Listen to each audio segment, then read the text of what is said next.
and the delay.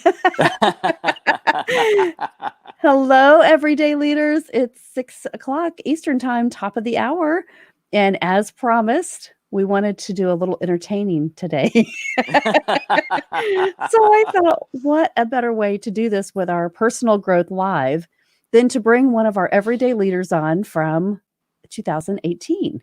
And Andy Mathews grew up here in Franklin, Indiana, which is also quarantined, but he is in sunny San Diego.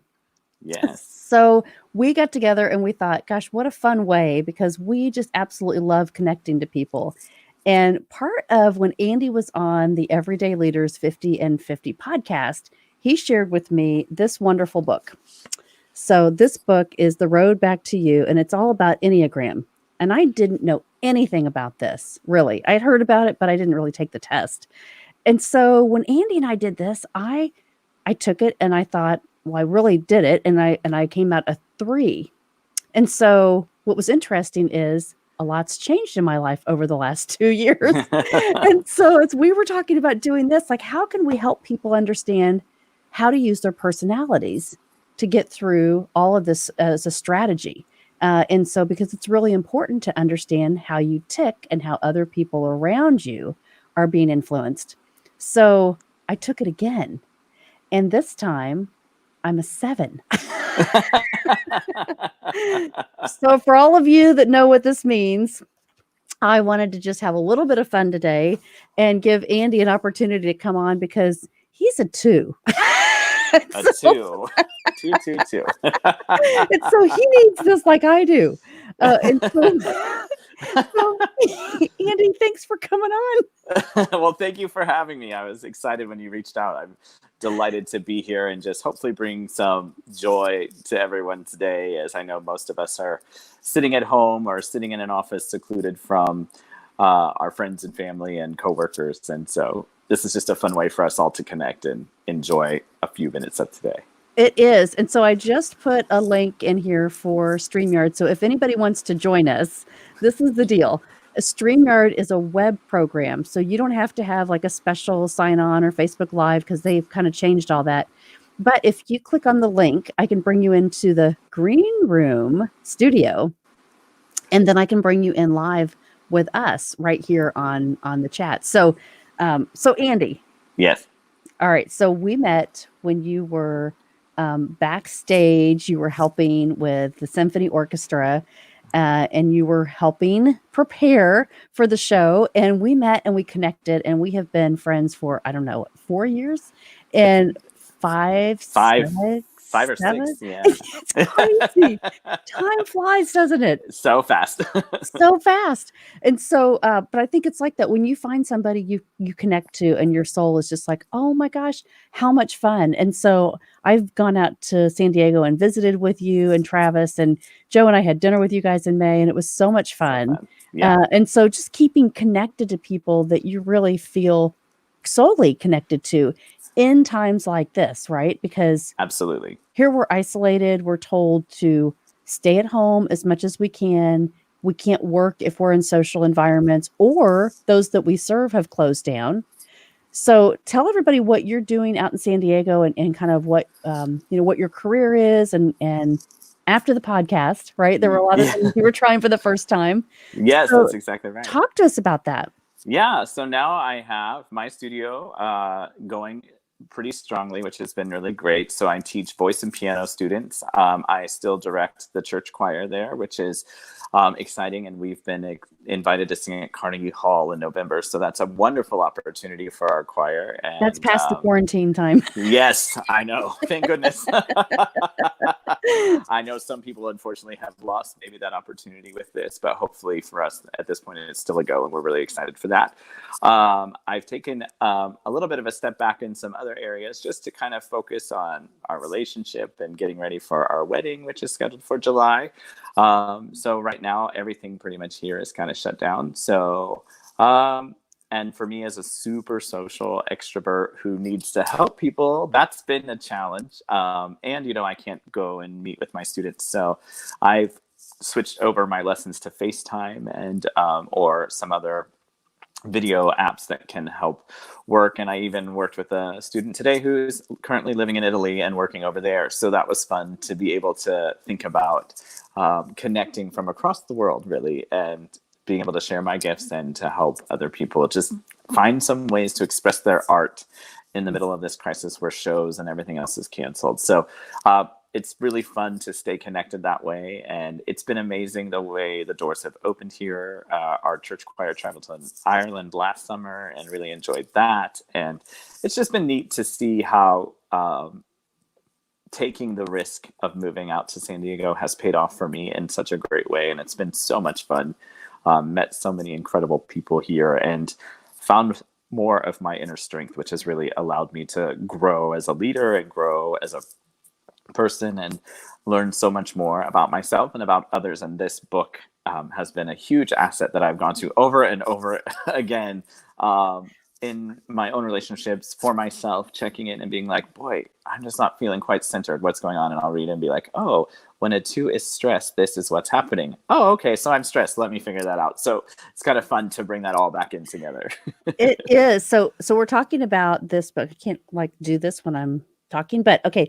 The Road Back to You. This is the book that we're talking about, and the Enneagram. So if you don't know what this is, look it up. There's a link that I'm going to post here if I can find it on Crystal Works, and it gives you the opportunity to take a free assessment.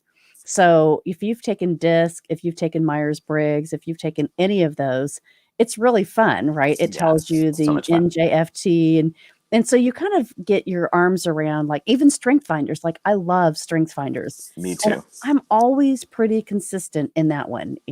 My first one is a learner. Shock. Because I'm a 7 in this book. But it really helps you to identify, like, if you feel afraid right now and you're feeling a little stuck and you're feeling like, hey, I've got to make a lot of decisions for your company or for a team or for your family or for your friends and your social club or your church, right? There's so many things that we have not been allowed to do now for the safety of our culture. So we were talking this morning on our Bible study about if we did not have the internet like we do today. So think pre-1995. Were you alive in 1995, Andy? I was 11. I didn't want to call it out right there, but so, think about that. But if we were before this craze of the internet, we would not have the capacity. I mean, TV would have helped us, but every second we're on social media and we get updates. Here's the latest COVID-19 update and how many people have been infected, and like, stay in your home and protect yourself. And so I was laughing with Andy because before this, I was saying, I've been really good.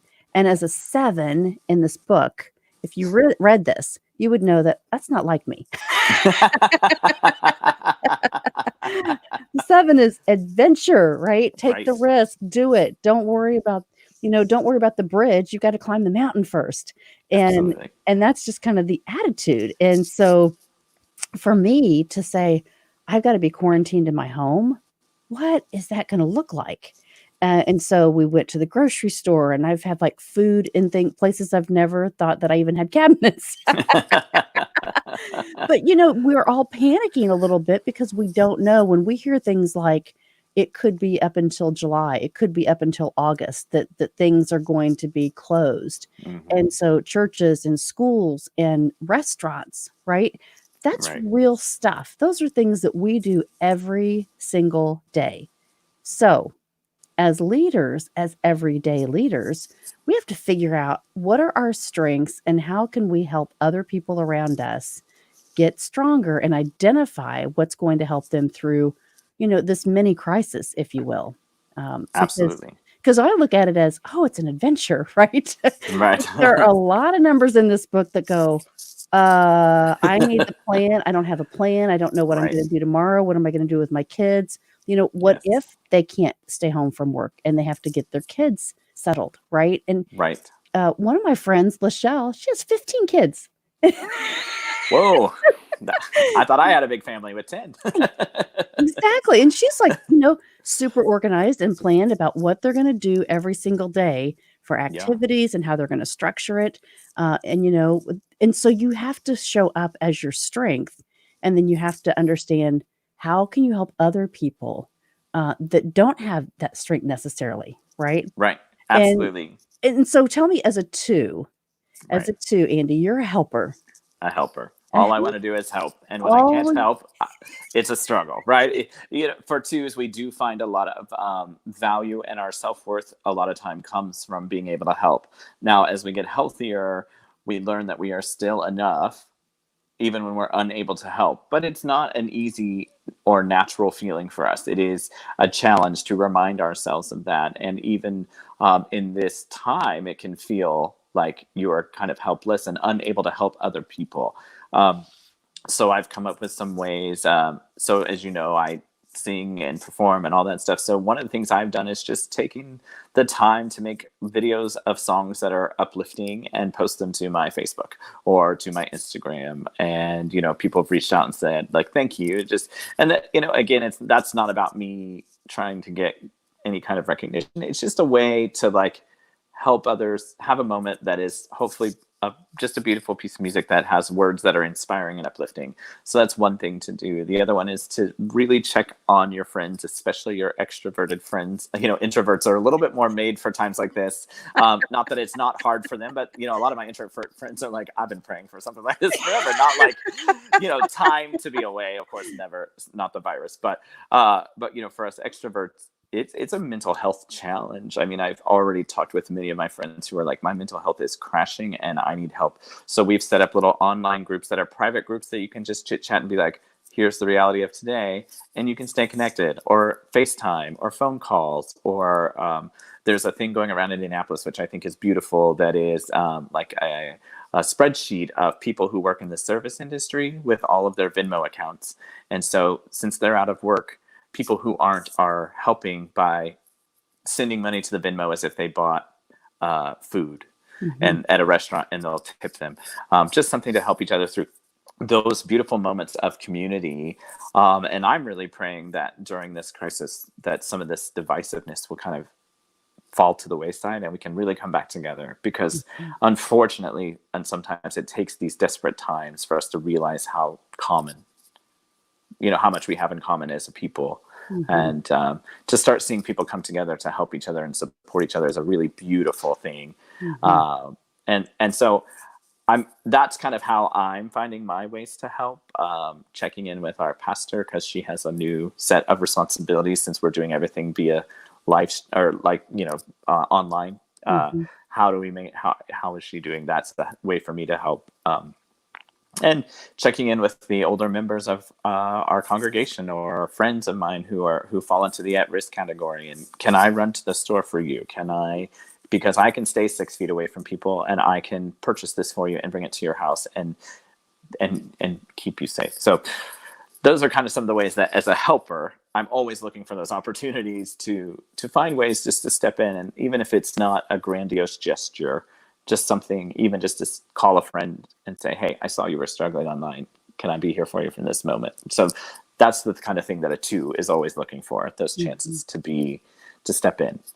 So how do you help the other numbers in this, that aren't comfortable, that say, well, this has upset my world because I don't know what's going to happen tomorrow. Like, I don't have enough food. I'm not sure how to reach out. I don't know how to get the groceries that I need. I don't get online, right? So they are isolated.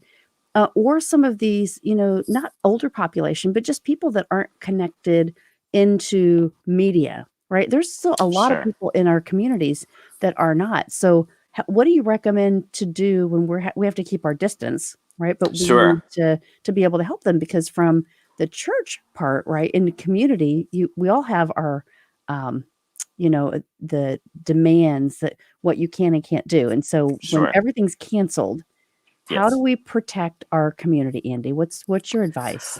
Yeah, and it's kind of challenging. I know that some of us stocked up. Some people have stocked up with extra. And if that's you and you know of some need, perhaps you don't absolutely need everything you have. Maybe you can share that. Check in on your neighbors. I mean, especially those that you don't hear from. They're probably the ones who are maybe less connected, or it's more challenging for them.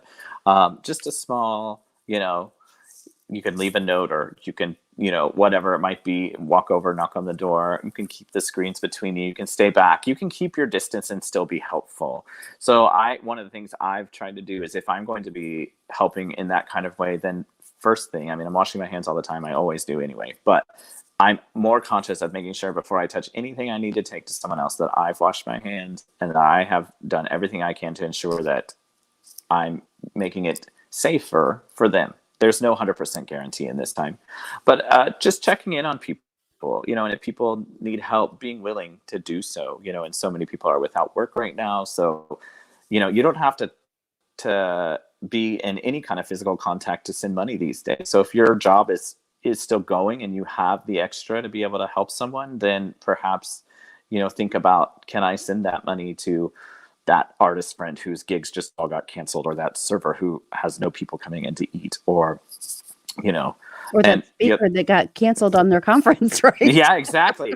I mean, everything is just kind of shutting down, and so many people live on like a commission style thing. I can say as a performer, if the gig gets canceled, you don't get paid most of the time. So those are the kind of things to think about in this time. And I know a lot of my friends are like, we have plenty of food. If you're struggling with food, let us know. We'll make something. We can get it to you. So it's beautiful to see the ways that people are interacting. And if you can figure out your number and like what your strength is through your number, then you can figure out how you can help. And sometimes, for some people, it is like, I'm really going to stay home and I'm going to isolate and I'm going to make sure that I don't cause this to spread, because whether or not we know we have it, there will be a lot of us who would never know because we don't have symptoms. Right. But that's the whole idea, is this may seem overly dramatic. It may seem super precautionary, but if it does its job right, it will seem overly dramatic. And that's the goal, right? It will see like, well, we did all this stuff and nothing happened. Good. Because perhaps if we didn't, a lot of stuff would have happened. That's right. So you being look at willing. Somebody showed me a map today, and it was, the influences of where most of these outbreaks have been. And it has been in the major hub airports. So you think about Chicago, New York, Florida, California, Colorado, Seattle. And so those are places that we say, okay, that's where a lot of the influence of technology and, some of the imports, right? Some of the things that are coming in Louisiana. And so it was really interesting to think about, like, if you've been in those places in the last 3 weeks, right? You could be a carrier and not know it. And so as the reports come out of who's been identified or infected with the virus and who needs to be quarantined, that's why this 2 weeks is so critical, that we at least do it for 2 weeks. And I think the message that I want to try to help people understand is, they've put this blanket of, 2 months, right? They've said schools are going to be closed for the rest of the year and colleges, because they want to prevent, like you said, they want to prevent people from having something that they don't know about and spreading that. And so what are some things that you will recommend to people, Andy? Because there's a lot of people on social media that are really upset about their kids not being able to experience something that's been great. They've been ready and prepared and excited. So as a performer, right, and you say, I'm prepared and prepared and prepared for this maybe cantata, right, for Easter, and the churches are all closing down. And so help us as a helper,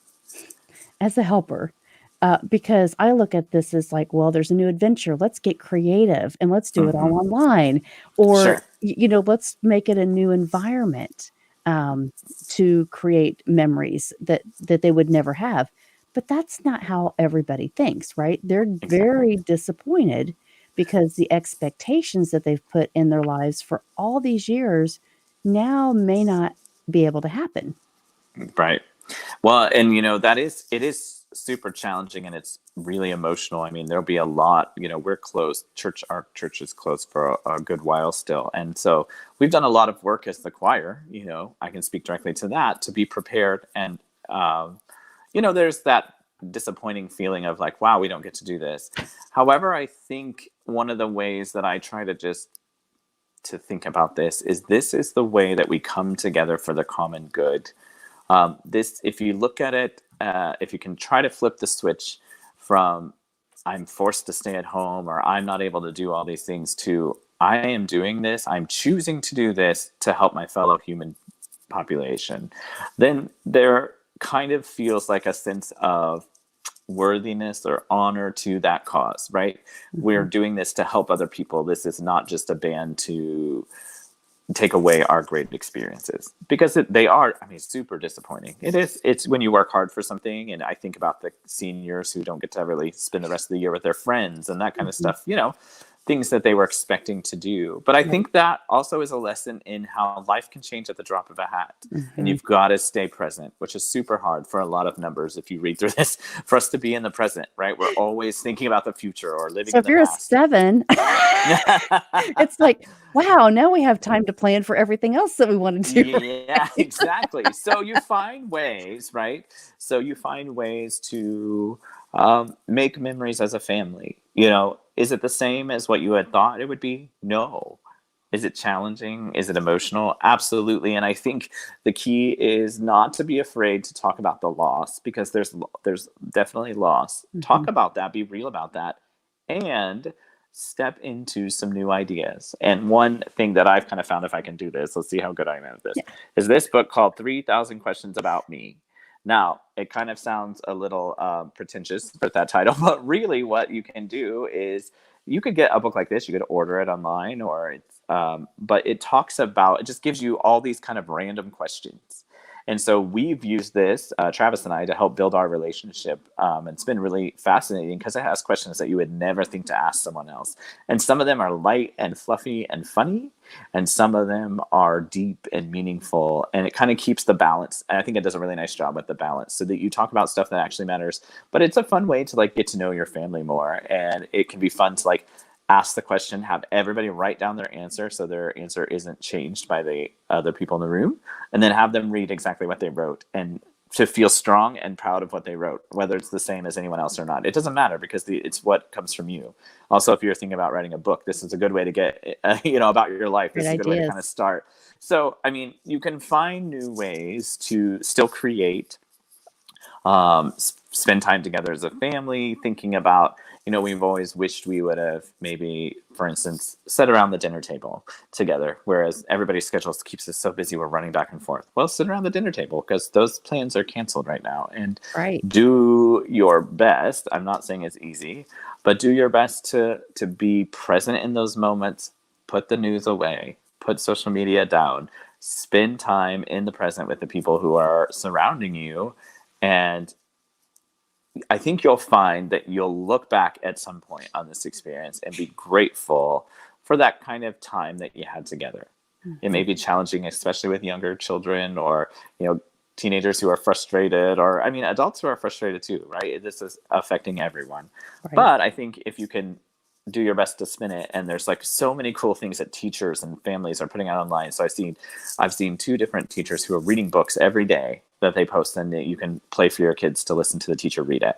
I've seen music teachers who are putting up lessons that anybody can show their kids. So look for those resources where people who have different gifts are offering those, and you don't have to always be coming up with the ideas yourself. Mhm. Um, but see what you can add to the conversation. Like, what are you really good at? Are you really good at like finances and math? Like, help some of those. So some of us who like didn't learn about that stuff growing up, right? Hey, I'll take on, like, anybody want to talk about how to be better with your finances? I'll make a little video. I mean, we can almost all of us make videos on our phones now and post them. It's So an opportunity, isn't it? It's an absolutely. opportunity to be creative and say, if I could not, right, go back and be connected physically to somebody, what does Hmm. that look like? And what value? Like, how do I show up and add value? And so I Absolutely. think it's the time too, like, if you don't know how to get online and do this, find out. Yeah, YouTube is a great resource, or absolutely. call us. Yeah. Because it's not that you can't do it. It's maybe scary for many people because they're like, "Oh, well, if what if I say something wrong? Or what if I, push the wrong button? Or what if I don't do it right? Or what if I put it in the wrong group or somebody sees me or whatever?" Um, but I think, working through that fear, and a lot of people, that's real, right? Hmm. Because it's not what we've normally done. And for Right. many of us, we have built this social media platform. We've been doing this for so long that it's easy for us to get on here and encourage people and say, look, just take that first step, whatever that looks like, whatever your strength set is for your personality, however you show up every single day. If you're a super organized person, you're getting up now going, okay, I have to have my calendar full, but how do I do that in my home environment versus Right. driving to work and going into the office and going through Starbucks and, planning my lunch and getting on a plane and all those things. And if you really think about it, I mean, here I am talking about as a 7, the adventurer. Right. How do you use that time more constructively? So I think this is to teach us all a big lesson in how do we really utilize our time? How do we connect to our family? How do we sacrifice, right? This law of Mhm. trade-offs to show up differently and to learn through this because we don't know how long this will last. Right. That's true. And I think, making lists, making plans, and including on those lists fun activities that you can still do. Like, there are board games, there are puzzles, read a book as a family. If you have a yard, go out in the yard and play. Like, whatever it is you can Less than do 10 those people, kinds of but things. Yeah. Well, I know we would have been in trouble growing up. There's 12 of us just in I our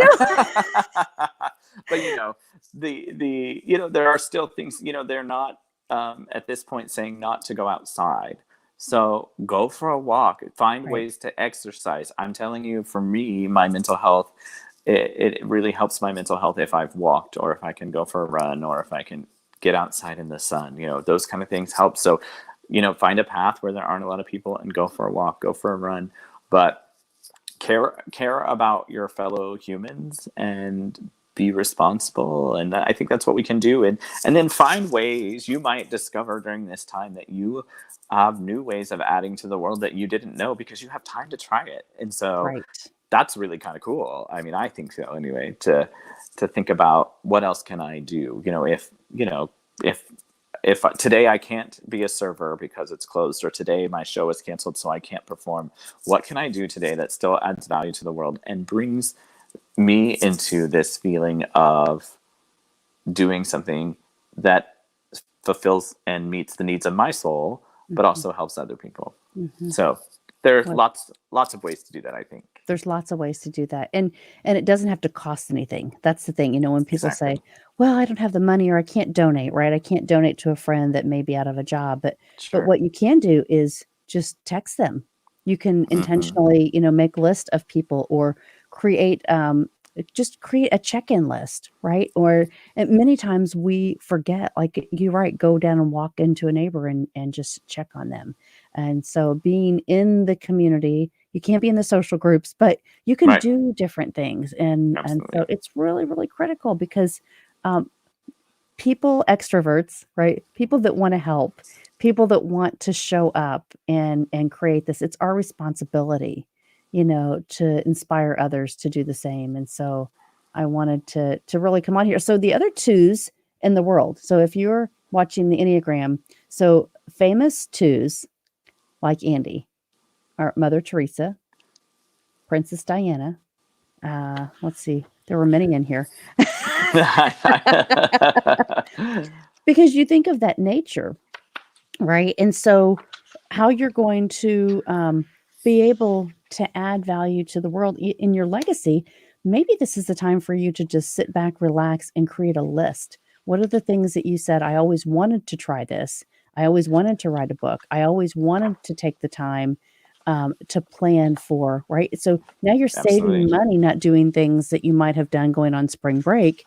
So how can you use that to fund something in the future? Right? So maybe Absolutely. at Christmas, you're gonna plan a really great vacation and really think about how you do that and structure that with your family so that everybody participates and that you can really have the reward, right, for the sacrifice that we're all facing right now.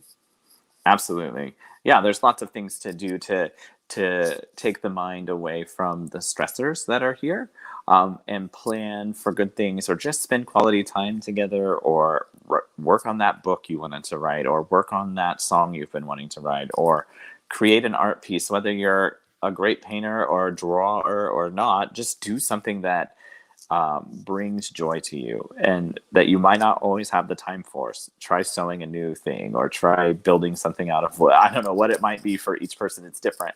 But whatever it is that brings joy to you. And That's right. Brings joy, makes your heart sing. Yeah, absolutely. That's what it's about. This is the positive side to this is that we do have time to figure out those things that bring joy to us and to enhance our own lives and hopefully enhance those lives of those people around us as well. Andy, you're wonderful. This has been so much fun. Now, listen, the road back to you. If you guys have not, this is not Andy's book, but this is Andy's suggestion from his podcast in 2018. And we really had fun with it. And now we figured out our numbers for our Enneagram. So those of you that are following on the Enneagram, Andy's a 2, I'm a 7. I get 5 more. That means I'm super complicated. We all are. We all. But it really does help you really understand your strengths, how you're going to get through some of these difficult times right now. You know, how do you look at things? And so it goes to the DISC personality as well. So if you guys know the DISC and you talk about the influencers and the people that are, you know, the more the ones that have to have things that are written down in a list and are more constant and consistent. And then the ones that are more social, the ones that are more influencing, and then the ones that are dominant, right? So this Enneagram takes you through those personality traits, but it doesn't give you a letter. It gives you a number. And it's similar but different. So I want to encourage you to really look at that because it goes deeper, more into kind of the emotions about it, right? And then how do you act differently to show up differently? So you can intentionally change how you want to show up for other people, which I think that's the key. Absolutely. 100%. You know, it talks about being healthy, average, and unhealthy or stressed. And when it gives you those things and you can see that in yourself, then you can quickly change and do that SNAP acronym that we talked about back on the podcast. Check that out. But, you know, you can, and then you'll find that you can get yourself back to a healthier place in a usually a quicker manner and also in a way that's healthy and honest. Mm-hmm. So SNAP, stop, notice, ask and pivot. And pivot, right? Yeah, that's right. So so read about that because it's effective. You know, it's one of those strategies that you can use when you feel like, hey, I'm a little out of control, right? Yes. Absolutely. Yeah. Wonderful. Well, Andy, you know, everybody follow Andy on Facebook. He's doing some amazing things. And Andy Mathews with 1 T. That's right. Many of you that are here from Indianapolis area, from Franklin, follow Andy because he's doing some great things. And it's always fun to support you, Andy. Thank you. It's always fun to be in communication with you, whether it's in this platform or just in our everyday lives. So thank you for always being someone who brings joy and brings these positive conversations to the world. Oh, you're welcome. And hopefully, you know, next year, February 27th is the Everyday Leaders 50 and 50 Leadership Summit. So exciting. It's next year. It's, you know, less than 365 days. So got to get you up here next year for that. Yes, let's do it. Yeah, it'd be great. Absolutely. Oh, goodness. All right. Well, thanks for joining us tonight. Thank you for all of your great lessons and your wisdom on especially personalities and how we can help change the world. So I really appreciate you. Thank you. I appreciate you too. Thanks, Andy. Bye. Bye.